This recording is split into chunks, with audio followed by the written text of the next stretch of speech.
everybody, welcome. Today we're gonna do advanced guide in the game called Hearts of Iron 4. So for the beginning, we're gonna focus on, in this guide, on nation itself, let's say decisions and event, intelligence agency, diplomacy, and research. So this will be our focus for this guide. I'll also make one guide about construction, production, and recruit and deploy because they are tied together, and one more combat guide, and I think it will cover majority of the topics very well. So for this guide we're going to start with our country. So for start, every country when you open it has this menu here.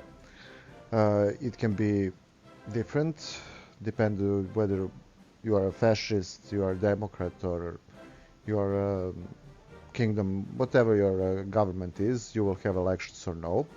Also here is where our alliance. Now this is the main thing you need. This is your focus tree. So when you click here and open, depending on the country, you will get this skill tree, let's say focus tree, and some branches are mutually exclusive. So if we pick this one, and all beneath won't be able, and other way around. As you can see here, we can either befriend Denmark or we can go to war with them. So generally here you will be, the majority of country will have one part of focus tree which will be focused on your industry, your factories, and so on. One part which will be on your armies, so navy, air, and one which will be political, so who you will choose to befriend and so on. Majority of decisions, this focus, you need 70 days to complete them. In some cases 35, like this too. So try to keep this tree running, this focus tree running all the time. It will help you a lot, especially will give you claims if you are playing a country which is warlike. Now, next thing. Here is, let's say, your Senate, but I have banned all the parties, so we have only fascists here. Next thing, you have this tree. This is only if you have subjects, which we don't have. Also, we don't have anyone working with us, but we have some occupied territories. When you click here, you can issue here various laws. So if you have, let's say, provinces which are rebelling, you can just increase what law you will use, but also lighter laws, the stricter, will give you different kind of benefits, as you see here. Also, you can create any country if you want, and then you will have two magic subjects. Now here, first three are laws. So as you can see here, we have limited conscription. Now everything above it will give some minuses to factories and so on, but will give you much more manpower over time. I like to clip, let's say, reduced output of resources because I need it for the industry for myself. If you leave this like free trade, you will have some benefit, but majority of stuff will be for export. Now this is something you want to get as soon as possible because it will allow you to, you have partial monopolization, 5% less consumers good factories. I'll explain you soon what it is. And we have three, let's say, people in the civil government, so you can here pick ones that you like. There's usually, when you open agency one like this, which will allow you to have one more agent in your spying agency. Also here you can open, this will be empty at the start, and you can pick one factory. So out of these three, as you can see, they all give armor research speed, but additionally this one gives a little more armor, a hard attack, this one gives more speed, and so on. So depending on what you think you will make, pick some of this. Also, let's say here, this one gives industrial speed research, and this one does electronic research speed, so keep that in mind. It affects research also. You can change these factories at any time. So a majority of this stuff will be paid with this, which will be generated over time. Now this column is something, these two columns are something which we need to keep high. It will also rise over time. Here is your military stuff. So as you can see, Chief of Army, and you can promote even more of them, so they be available here. And you have 3 additional from the High Command.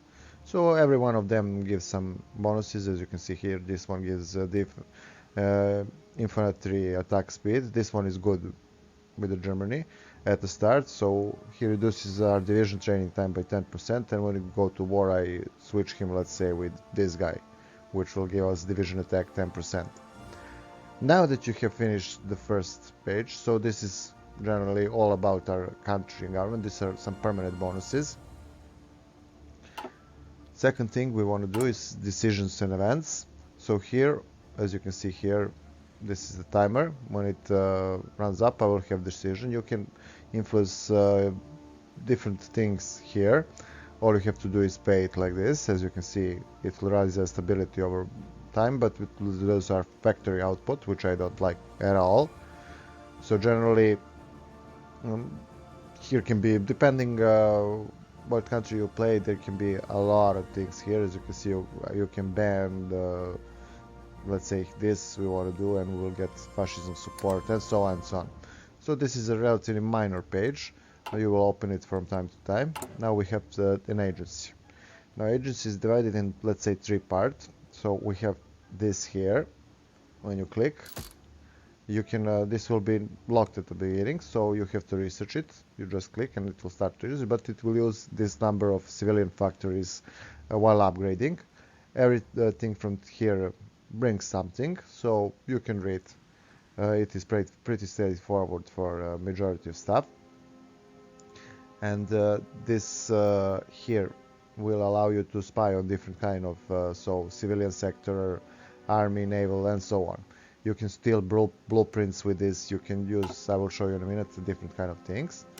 We have this. This will generally, after some days, we can click on any country and start to spy on them, and after some days we'll get some bonuses, or we can click here and get extra bonuses for 30 days. So it is pretty useful. Now the more countries you put, the more this line will be long. Next thing is operations. So generally in any country, you will see here there are operatives, so you can dismiss them here at any moment. He will turn to headquarters and you can replace him with some other. Every operative have a few things like their nationality, which is important because they get, as you see, in their own country they get bonus. Now main thing you will do is this. So whenever you go to some country, let's say we are making Intel network, so this will boost any action when it reaches 100%. The more it is, the more your action will be boosted. After that, main thing you will use is this. So we're boosting ideology. We have 13% in Turkish. Just a second, let me show you. So we have 13% of fascists, and it will rise over time. After some time they can change their government and they can join us in Axis. I'm trying to push them toward the Axis. Also you can do, after certain amount of this is filled, let's say we have biggest network here, so we can open our agency. As you can see here, we can do different kind of actions. So when we infiltrate, let's say, army, we can steal research blueprint from army. Same goes for navy, air force, and so on. We can also prepare a government. After we occupy some state, it will be much easier to control them if you have government which will work with you. Also, I can do this to help speed up the stealing of their cipher, and so on. So as you can see, there is a lot of things you can do with diplomacy, but basically majority of things you will do is build Intec network. This will allow you to do it quietly, so it will do it more slowly, but your agents won't be busted over the time. You can do things like this, propaganda. This is against the resistance. You can try to control trade somewhere, and you can pressure them diplomatically, so it will influence their diplomatic decisions. And this is basically it. So you will be moving your operatives around the world. Sometimes they will get in troubles and you'll need to rescue them, but generally for every operation you tend to make. So let's say we want to, I don't know, prepare to infiltrate Navy. We will choose 2 operatives, which will go, and we will have certain amount of duration, outlook, also some things like, let's say, this will require some equipment and also may require some factories to work for some time, so keep that in mind. Now, besides moving them and making other countries trying to be closer to you, they can influence diplomacy with diplomatic pressure, but mainly they are useful, but not so much. Now, next thing is pretty straightforward. So as you can see here, these are factories which we have chosen here, and they will influence some of our researches. Now, when we open, every category is pretty the more you go, you will have the difference in years. So as you can see here, there is difference almost 3 years, and we have big penalty. It would cost us 500 days to 506 days completed. So we have generally about an infantry, so this is like equipment for infantry. We have for the squads, armors, artillery, so everything is pretty straightforward. As you can see, naval, air, engineering, so we can make even atomic bombs, and we have industry. So everything is pretty straightforward. You can read, it gives you bonuses on this and that, and take some time. It doesn't cost you nothing to research, so keep this going at all time, as same as focuses. Now we come to diplomacy. Diplomacy in this game is also pretty straightforward. So we have these 2 options. We can sort by who likes us or by who we like or don't, whatever. Just a second. Now on every country you will have here which kind of treaty we have with them. This means we are improving our relations. So let's say we want to open Venezuela. Okay, let's find some better country. Italy. Okay, Italy. So we're close with them, we like them, they like us. And now we can see some certain things. We can make alliance, we can invite them to our faction. So if not, it will say here why not. I can use diplomatic pressure to pressure them, and this will arise, and we can accept them at the faction. We can improve relations, I have a military access over their territory, and so on. We can also start to send them military equipment since they're in war. We can send volunteers, and our general and the troops will get experience. So as when you're playing in Germany, you have Italy, which is in a war, you have Spain, which is in a war, and you can train your generals easily like that. You just send them for the volunteers. Now you click here, you can open diplomacy, and depending what you want to do with the countries, you can also here you can see different statistics, and this is all influence whether you have a strong network. So let's say here we have 90% network strength, so we have more information about them than let's say here, which we don't know what it is. Okay, this is our territory, but let's say okay, click Albania, France. Okay.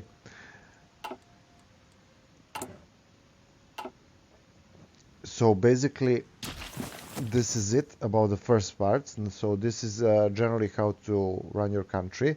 There are some small details which you will learn over time, but generally here you will have to manage your laws, government, and so on. Here decisions will pop up over time. You have also your intelligence agency, so this can be pretty helpful, or you can just play without it. I have played a few run-throughs with minimum effort in that field. Research is pretty straightforward. Diplomacy also, so just keep in mind that these agents have different kind of skills. So some are better for one kind of job, some are better for other kind of job. They also level up and can get you additional bonuses when they finish a learning skill. As you can see, she has 35% finishing commando. So guys, I hope you found this helpful. So like, share, and subscribe. We'll make 2 more guides very soon. So see you all, have fun.